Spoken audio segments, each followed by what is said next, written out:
These students in universities in our country, whether they're here as Americans or if they're here on student visas, and they're out there saying, I support Hamas. You and I have seen that on all of these television shows. Frankly, they need to be taken out of our country, or the FBI needs to be interviewing them right away when they're saying, I support Hamas, I am Hamas. That's not saying I support all these poor Palestinians who are trapped in Gaza. That's not what they're saying. President Trump is about to roll out a massive new travel ban, 43 countries, some completely banned, others restricted, and 22 more on notice. The media is already starting to lose their minds over it, screaming racism, xenophobia, and calling it un-American. Let me tell you what's actually un-American. Letting unvetted foreign nationals flood into our country when we know for a fact that terrorists exploit weak immigration policies. I've spent 20 years training law enforcement and special operations team in counterterrorism, and I know exactly what these threats look like, how they operate, and why shutting down high-risk travel saves lives.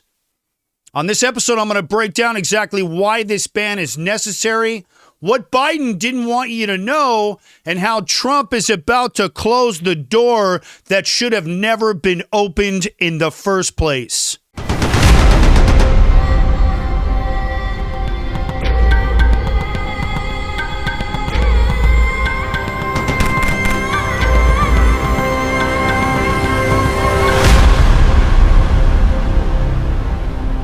So here's what we know. This isn't just a blanket ban.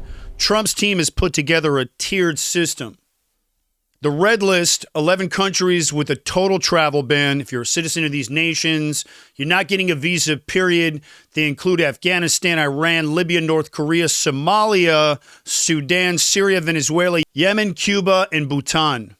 Now, most of these make total sense, right? Iran, state sponsor of terrorism. North Korea, rogue communist regime. Somalia, breeding ground for al-Shabaab terrorists. But Bhutan, that one raises some questions, and I'm going to come back to that later. Then we've got the orange list. These are countries that aren't totally banned, but visas will be severely restricted.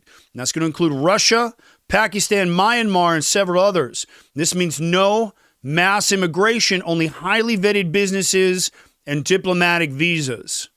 And then there's the yellow list. 22 countries that have 60 days to fix major security issues, or they're getting banned also. And these are places with weak passport security, horrible intel sharing, and high levels of terrorist activity. But let me make it clear, this isn't a racist policy. This is a counterterrorism necessity. These aren't just random countries picked off a map. These are places where terrorist networks actively operate, where passports are easily forged, and where you can't trust their governments to properly vet people before they get on a plane to the United States. And we've seen these countries before. These are the same twisted countries with the same backwards policies that breed terrorism. None of this is new. So let's talk about the necessity here. History has shown exactly what happens when you ignore the threat of foreign terrorists slipping through our immigration system. I want to give you a quick rundown to refresh your memory. 9/11, 19 terrorists entered the U.S. legally. Some on student visas, some overstaying their visas. Nobody checked them properly. Everybody remembers that attack. The Boston Marathon bombing. The Tsarnaev brothers who were granted asylum. You remember those two? They were radicalized right here under our noses. The San Bernardino shooter came in on a fiancé visa, killed 14 innocent Americans. The Pulse nightclub shooter was the son of an Afghan immigrant with ties to terrorist groups. Hey, are you guys a fan of the Aaron Cohen Show? Do me a favor and help support the show and join my sponsorship team. Hit the link down in the description and grab yourself a mini sponsorship package. They start at $25. We're completely independently produced, and every package sold helps keep the lights on in the studio so I can continue to combat that garbage anti-Israel misinformation and propaganda that's out there while bringing you guys no-nonsense, cutting-edge analysis of counterterrorism, the Mideast, and national security. And in just 90 days, the Aaron Cohen Show is now the fastest growing counterterrorism and national security show online with over 100,000 subscribers in the first 90 days. And why? Because of you, the fans. Do me a favor, help support the show and join my sponsorship team. Hit the link down in the description and grab yourself a mini sponsorship package and help me to continue to fight that fight. Appreciate you guys. They all had one common thread: bad immigration policies that let people in who should have never been here in the first place. This isn't about hate. This is about national security. So let me ask you this. If you knew someone had a history of breaking into houses in your neighborhood, would you leave your front door open? Of course you wouldn't. So why are we letting people in from countries where terrorist networks actively recruit and operate? Same concept. Common sense. Now I want to hit a little bit of how terrorists play the system to sneak in. Terrorists don't just buy a plane ticket and fly in announcing their plans. They lie, they forge documents, they exploit loopholes, and when that doesn't work, they come through that southern border. How many thousands were coming through during Biden's admin before Trump took office? And we've caught over 300 suspected terrorists just in the past year. And those are just the ones that were caught. This is specifically under Trump. And the cartels aren't just running drugs anymore. That's another one. They're smuggling terrorists. There's been intel about that floating around. And that's even more dangerous because it doesn't look like terrorism. It looks like drugs. But now that they're designated terror groups, changes the rules. Next piece I want to talk about is the fake passports. Countries like Pakistan and Venezuela are notorious for selling real passports to terrorists. That means a guy who should be flagged as an ISIS member suddenly has a clean record and a brand new identity. And that's how sleeper cells get in and activate. So there's one last country that I'm curious about, which I'm sure that Trump's admin is addressing, and it's China.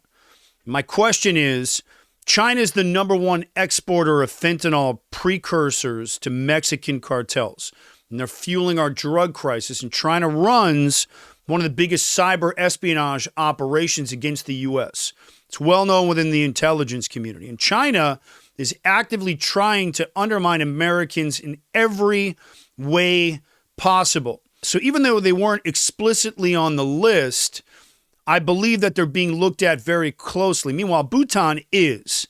And I don't know about you, and I don't hear a lot of terrorism coming out of Bhutan, but something about that feels potentially political. I'm not sure, but I'm going to come back to that one as it starts to open up a little bit more. So China is an emerging threat and has been for quite some time, and it's going to be interesting to see how Trump's security team addresses them. But I want to say this. This travel ban is a step in the right direction. It is a must-have counterterrorism layer for U.S. national security. And the deal is that while that border's getting fixed, that ban isn't going to be enough. Terrorists don't care about visas when they can walk right in. But now that that border is shut down completely, and we've already started now deporting some of these terror supporters, the next thing that's probably going to get added is those fraud investigations around those visas. So Trump's doing it all right. Biden wouldn't touch this. Trump is. And I think he's going to continue to fight this thing every step of the way because he doesn't really care about political correctness. And when it comes to security and protecting their lives, there is no politics. So hat tip to the big dog in the White House and his team. So here's my question for you. Does Trump continue to go even further? Is he doing this right? Drop a comment down below. Let me know what you guys think. Also, if you guys are with this episode and you're feeling it, hit share, subscribe, keep getting that word out so we can continue to convert all those idiots on the left who are stuck watching that brain-scrambling left-wing radical garbage that comes with their cable package. They need to be opened up, and they need to see what the real stories are that are being brought out by independent shows like mine. I want to thank you guys for watching this one. I'm going to continue to watch this border thing. Love this no entry list. Very, very smart, critical to our national security. Going to come back to these as more of them continue to develop and more of these stories come out. And continue to bring it to you unfiltered, no nonsense. Again, do me a favor. If you guys are a fan of the show, hit the link down below and grab yourself a mini sponsorship package and join my season 1 sponsorship team. Help support the show. Allows me to keep the lights on and continue to combat that garbage anti-Israel misinformation and propaganda that's out there while bringing you guys no-nonsense, cutting-edge analysis of counterterrorism, the Mideast, and U.S. national security. The Aaron Cohen Show, the fastest-growing counterterror and national security show online. Over 100,000 subs in the first 90 days because of you, my viewers and my fans. Cohen's Commandos. Appreciate you guys. I'm Aaron Cohen. You're watching the Aaron Cohen Show, and I'll catch you guys on the next one.